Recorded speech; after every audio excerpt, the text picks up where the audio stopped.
किसान इत्तेहाद ने कराची प्रेस के क्लब के सामने सलामती भूख हड़ताल पे बैठे हुए हैं और अपने तमाम उन किसानों को, उन किसान तंजीमों से भी अपील करते हैं कि ये जुल्म आप कब तक बर्दाश्त करते रहेंगे, कब तक ये जुल्म और घर बैठे खुदकशियाँ करते रहेंगे।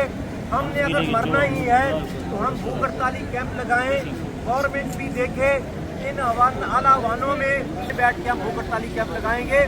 और हम भूख हड़ताली कैंप उस वक्त तक जारी रखेंगे जब तक हमारी फसलों का रेट डिसाइड नहीं हो जाता। और ये अलामती भूख हड़ताल है, हम गवर्नमेंट को अल्टीमेटम देने आए हैं कि 10 दिन है आपके पास, अगर 10 दिन के अंदर आपने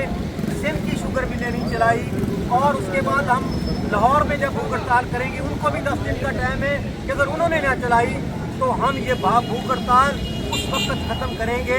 जब तक हमारी फसलों का रेट डिसाइड नहीं हो जाता। इसमें मैं तालपुर साहब का बहुत मशहूर हूँ, सिंध बात का, इतिहास के दोस्तों का, देश साहब सब दोस्तों का और किसान इत्तेहाद के हमारे सदर हैं